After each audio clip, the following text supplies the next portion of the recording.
Bueno, entonces vamos a ver lo que es la reproducción celular.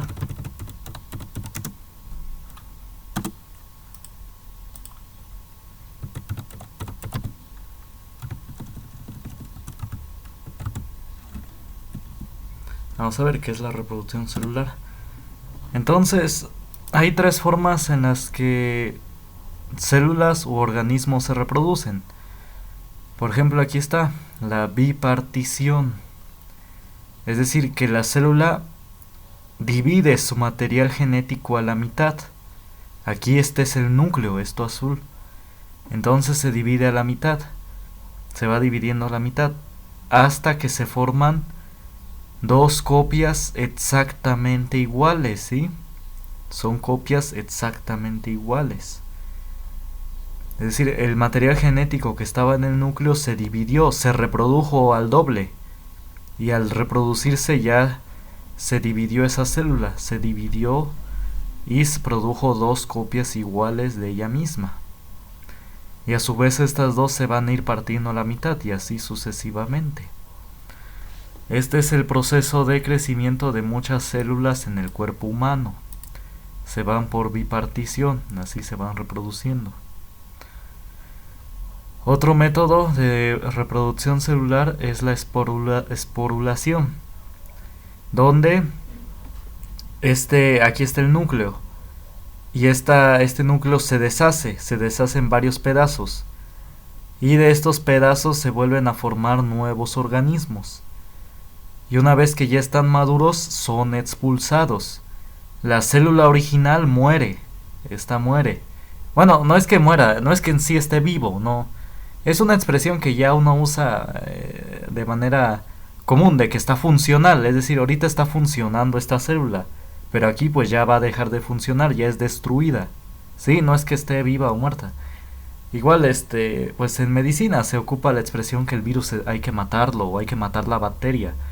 Pero no es en sí que estén vivos o muertos, sino simplemente que hay que eliminarlos, ¿sí? Bueno, en el caso de virus y bacterias. Y en este caso se destruye, más bien voy a decir eso, se destruye la célula original, se destruye. Y va a dar al lugar, expulsa a los nuevos descendientes, a estas nuevas células. Este es el método de reproducción, lo dije en clase, de muchos virus. Entran a la célula del cuerpo humano, toman control de ella, se alimentan de ella y hacen varias copias del mismo. Y una vez que están listos, destruyen a la célula y se van reproduciendo, se liberan. Y así van a ir infectando a cada célula del organismo. Ahora la gemación. Aquí es un proceso en el que se le sale una protuberancia a la célula original. Es decir, de igual manera, duplica, es por duplicación, duplica su material genético. Nada más de que la otra célula, en vez de partirse, va saliendo como una protuberancia, como un granito. Va creciendo, creciendo hasta que ya se sale, se libera. Y así de igual manera, la otra célula le sale una protuberancia. Y así se van a ir reproduciéndose. Así de esta manera se reproducen células. Bueno,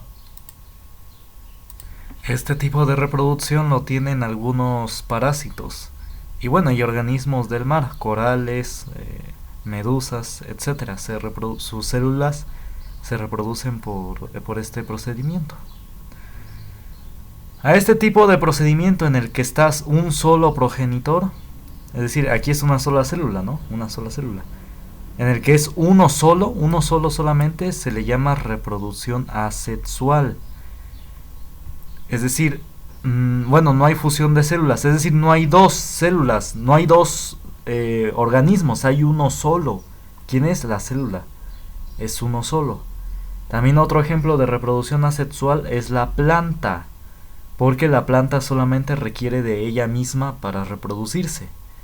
¿Sí? Son muy diferentes las células y las plantas a los seres humanos. Ellos solamente son autosuficientes para reproducirse. Bueno, requieren las células de ciertos nutrientes, sí, pero me refiero que solamente ellos se requieren para dar progenitores, porque diga, para dar descendientes. esta es sola ella para dar progenitores, ella sola para dar varios descendientes, que diga descendientes, y es uno solo para dar varios descendientes, ¿sí?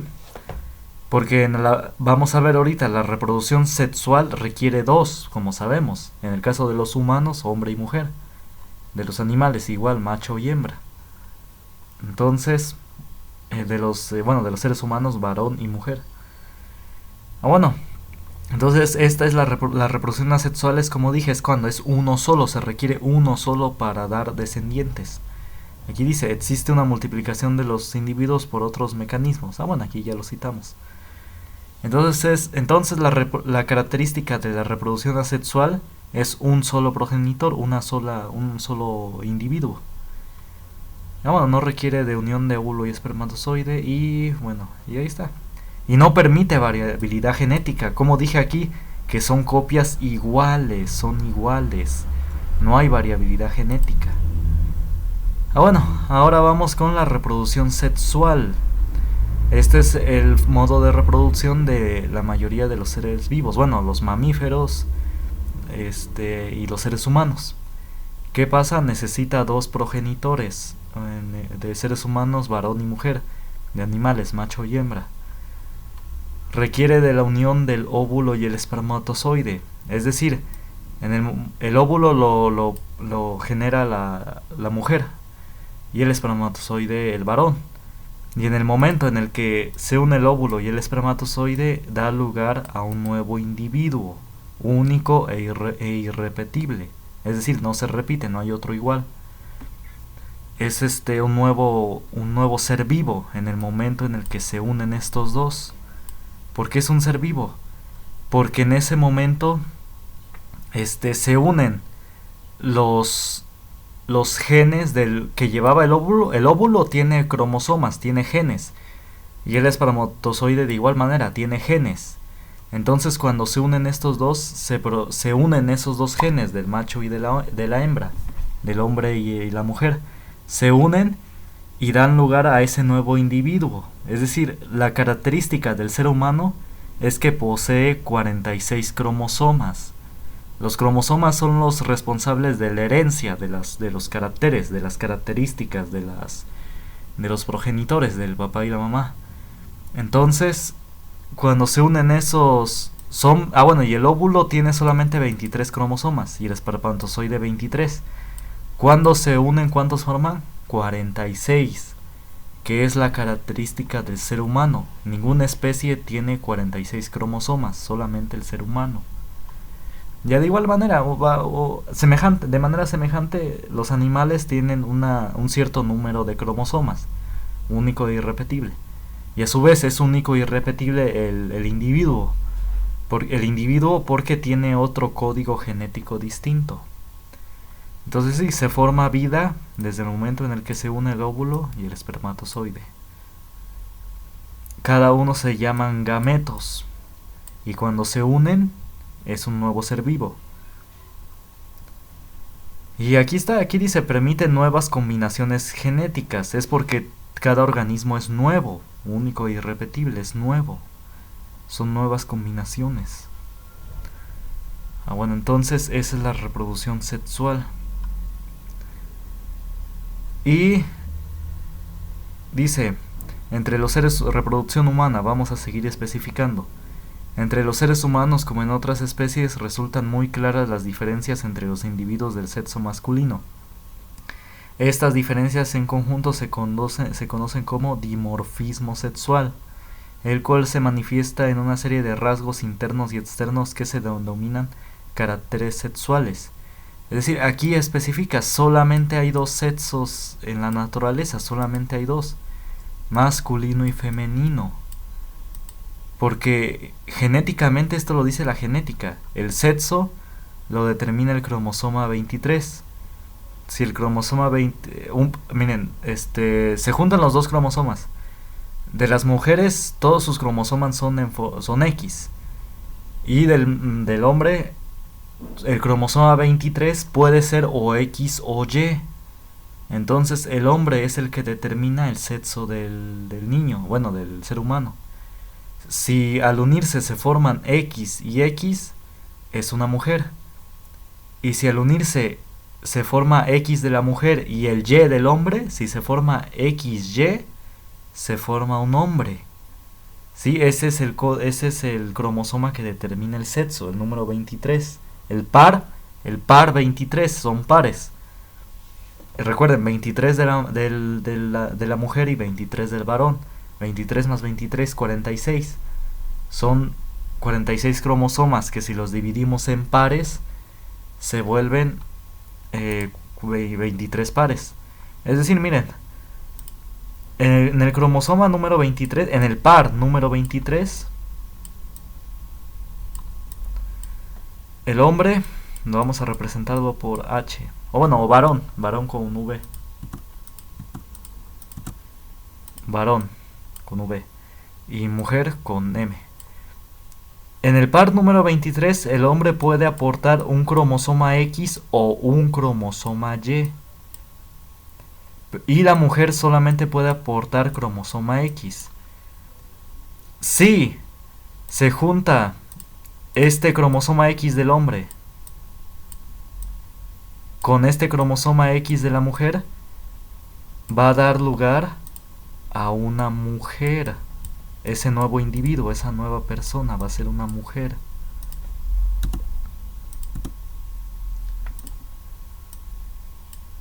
Una mujer, ¿sí? Pero,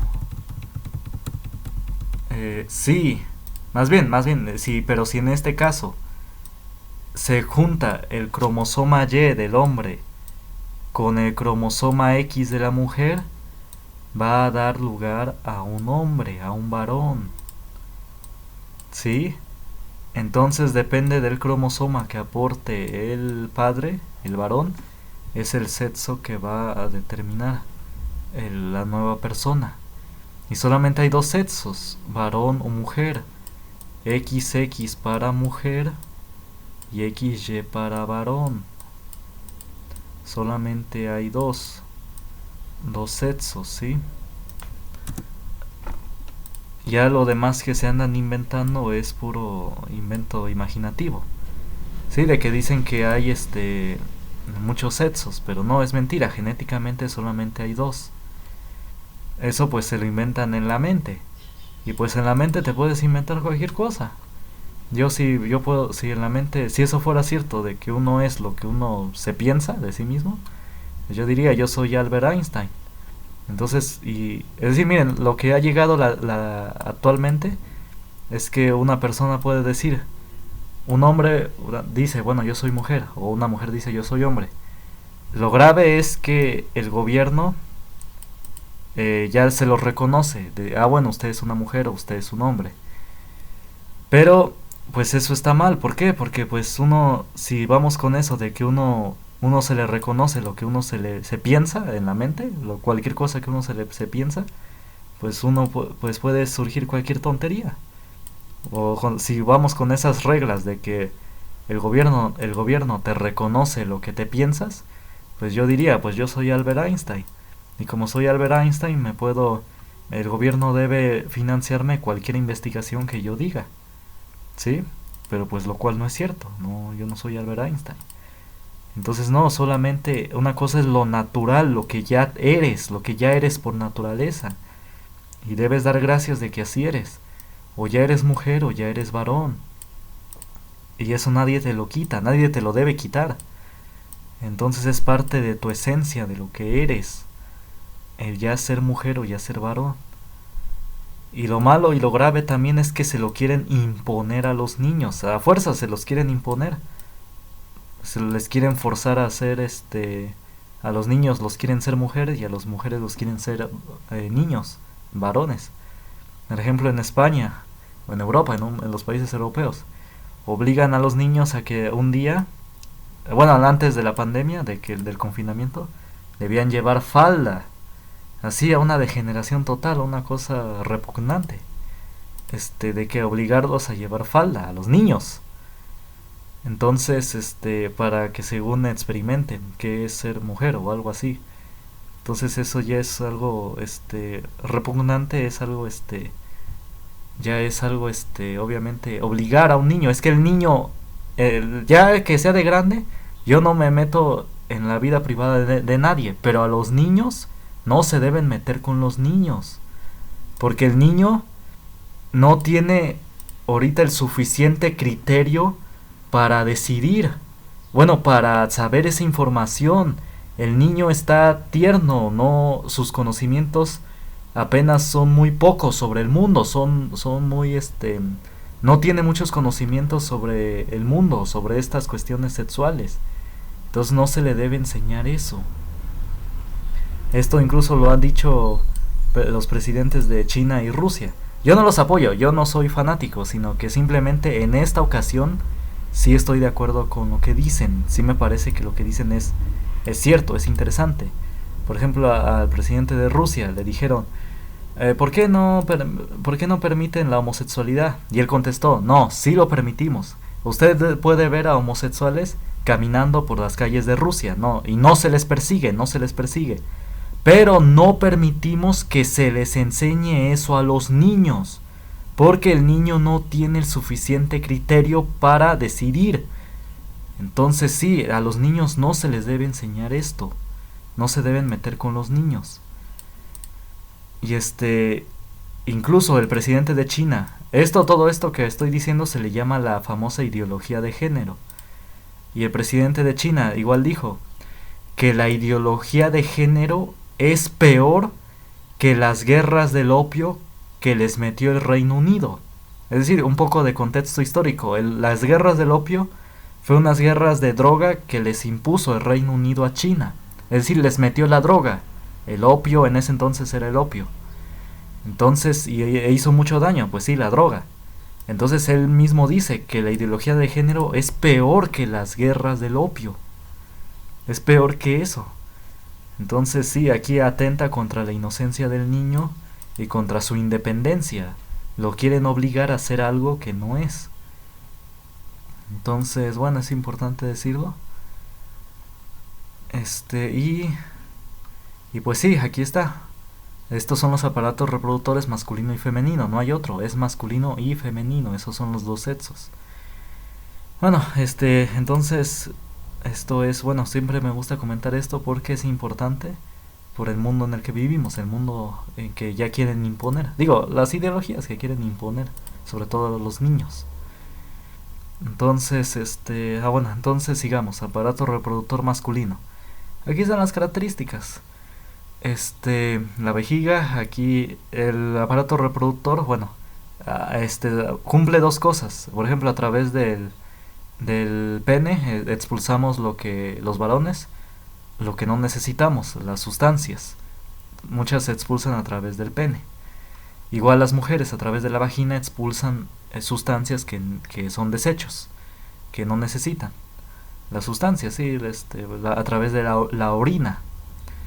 Bueno, pero también cumplen la función de reproducción. Aquí es donde se forman los espermatozoides, en el testículo. Y ya vean cómo está todo conectado, y ya para que en el acto sexual lo expulsen. Y aquí en la mujer, aquí el óvulo se forma en el ovario. Viaja el óvulo, y ya llega aquí al útero matriz. Y ya listo para ser fecundado por el espermatozoide, cuando se da lugar el acto sexual y se introducen los espermatozoides. Entonces sí, en ocasiones el óvulo incluso es fecundado acá, en la trompa, y viaja hasta el útero matriz, donde se implanta en el útero matriz. Entonces aquí es otro truco que han querido imponer. La vida empieza desde el momento de la concepción, en el momento en el que el óvulo es fecundado por el espermatozoide. Ahí empieza la vida, en donde el espermatozoide fecunda el óvulo. ¿Por qué lo digo? Porque por los años 70 han querido cambiar la definición de vida.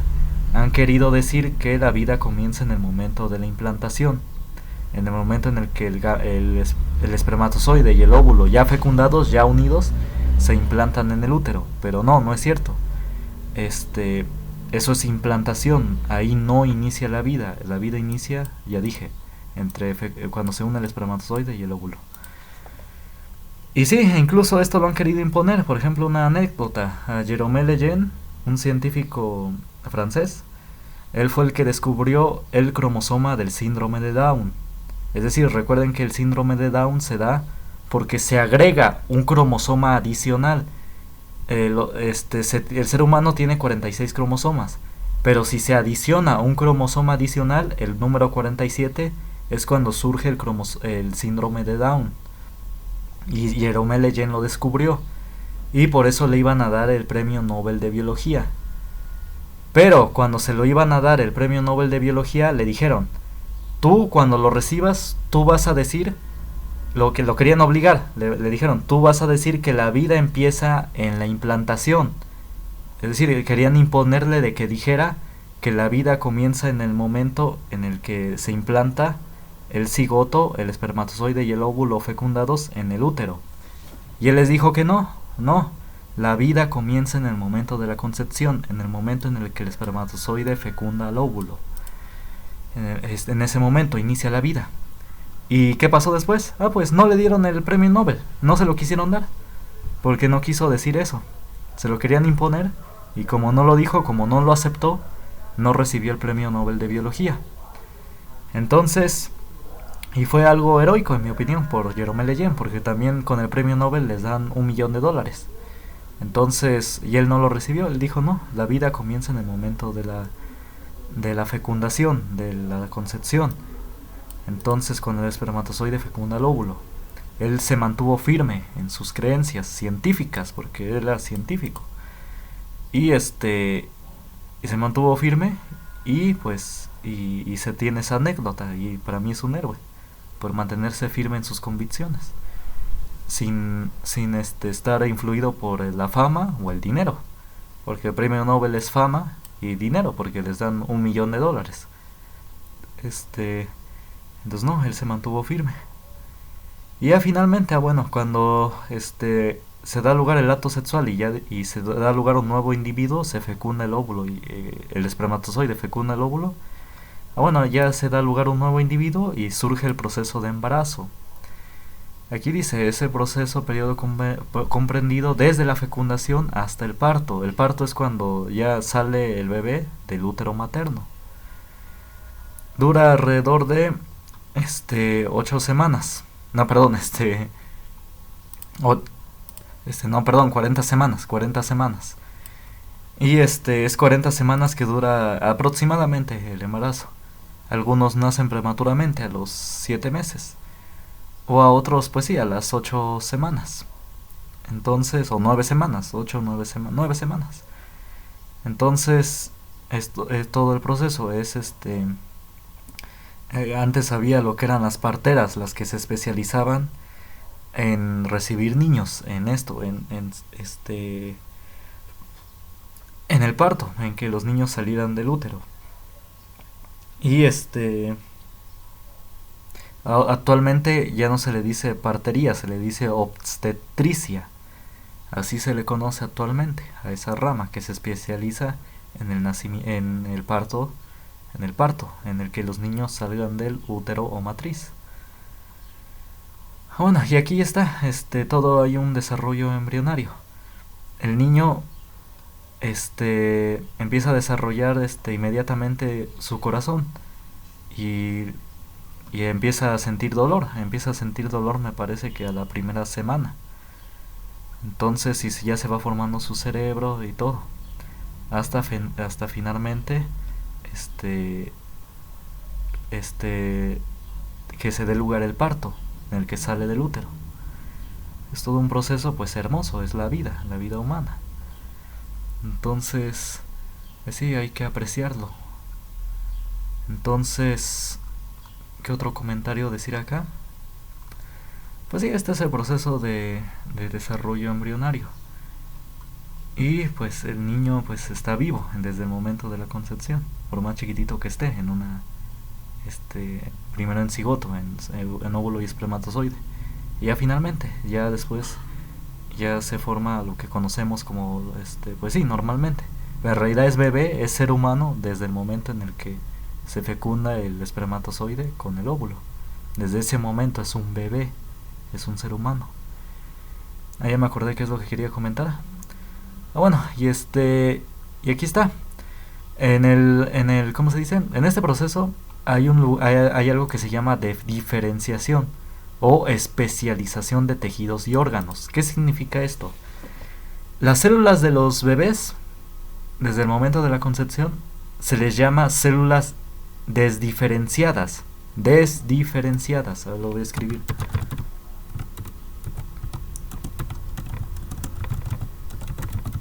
Estas células desdiferenciadas tienen el potencial, la capacidad de convertirse casi en cualquier cosa. Por eso es que surgen los diversos tejidos y órganos, todos los tejidos y órganos que conocemos en el ser humano. Por este proceso, por estas células desdiferenciadas, que tienen la capacidad de convertirse casi en cualquier cosa. Por eso es que se forman todos los tejidos, porque estas células tienen la capacidad de hacer eso. Y solamente se presentan en los bebés. Estas células solamente están en el desarrollo embrionario, en los bebés, en el útero. Y esta es una de las razones por las cuales las clínicas de abortos venden los pedazos de los bebés. Pues sí, porque en el aborto pues despedazan el bebé. Ya está formado y lo despedazan.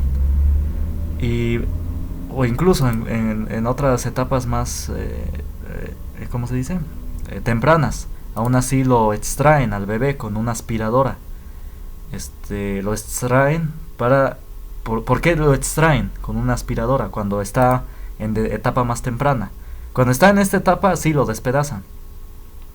Y venden todas sus partes, sus miembros. ¿Por qué?